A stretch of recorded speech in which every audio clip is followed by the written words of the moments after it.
So you have to think about how to find new reserves or develop new environmentally friendly materials. And also, you have to think about when your material finishes its lifetime, how are you going to recycle that material? These are all things you have to think about when you make a new material today. Probably before you don't have, like at least 30 or 50 years ago, you don't have to think about these resource issues. But these days, when you make material, you have to think about if this material is environmentally friendly. Okay, so again, these are the key things for us to think about. Therefore, structure, processing, and property is related by this way to performance.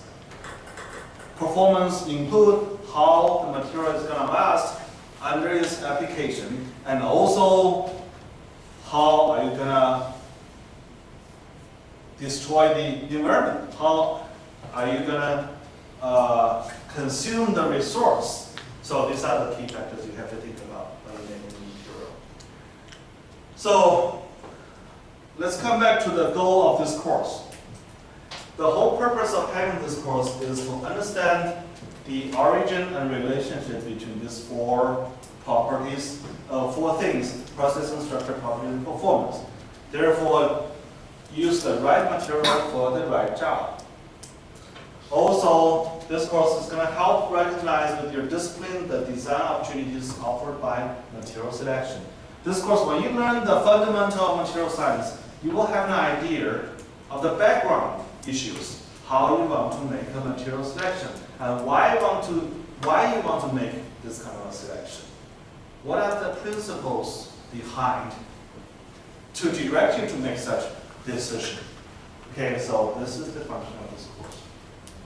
And also, one important thing I have to mention is the performance.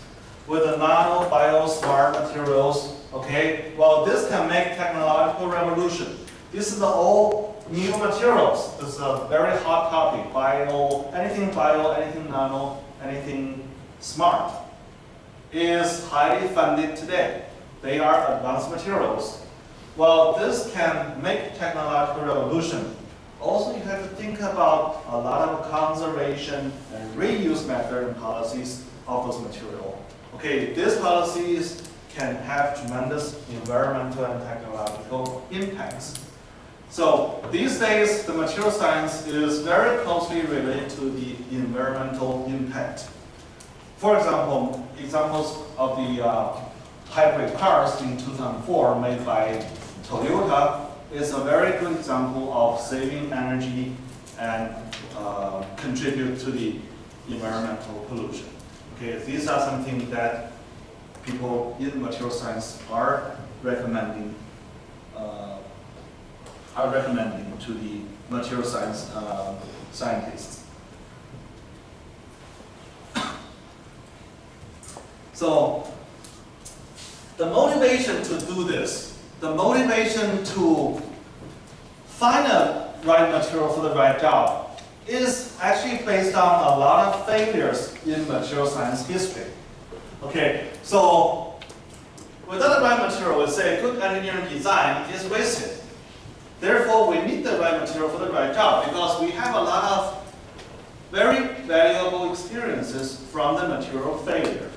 Okay, so let's look at some example to further emphasize the importance. For example, in 1949, this is the aircraft failure for the Comet. Okay, in 1949, this aircraft, this plane, okay, was a very newly designed machine. Okay, it had bright cabins due to large square window at most seats. They have very large square windows near the seat. It's a very beautiful flight. And it was composed of lightweight aluminum. It was made by aluminum. But only like 1 or 2 years after, in the early 1950s, the plane began falling out of the sky. So what is happening? Material scientists are starting to thinking these tragedies changed the way aircraft were designed and the material that were used. Because the square windows were a stress concentrator. So it is a site for stress concentration. Therefore, failures will start from the square window near the seat. Another thing is the aluminum used in those aircrafts were not strong enough to withstand the high pressure and stresses on the sky once the plane is taking off. So until then, material selection for mechanical design was not really considered in design. Okay, only with this kind of a tragedy, with this kind of failure, people started to think material design is also very important in addition to mechanical design of the aircraft. Also,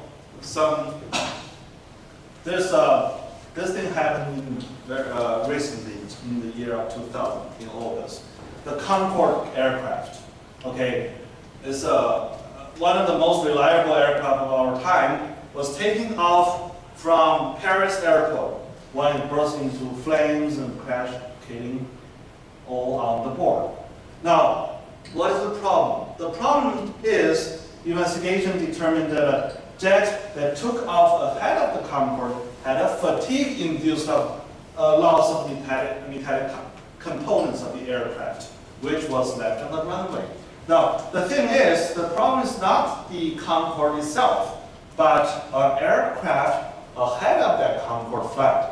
They had some mechanical component failure by fatigue-induced loss, okay? Therefore, during takeoff, the Concorde flight struck on the component and then pulled it into the wing with the fuel tanks. Therefore, that caused the failure of the flight. So, there's another famous example of material design. This is a building material, okay? Everyone knows what's happening in New York City in the year of, which year? 1999, right? 是99年吧? So, tubular structured building. Now, this is a tubular structured building. It means this building is very tall. It's like a tube. Therefore, we call this kind of building as a tubular structured building. Now, this kind of building are designed to be very, very strong. But one problem is, if you make a material to that long, that tall, even though it is strong, they cannot withstand a force along its axis. Okay, then it causes the buckling failure. 就说如果这个东西做非常很长的时候，它可以非常强壮，你关它也不断，或者你怎么弄它都不断。但是如果你给它施一个轴强力，它就不行了。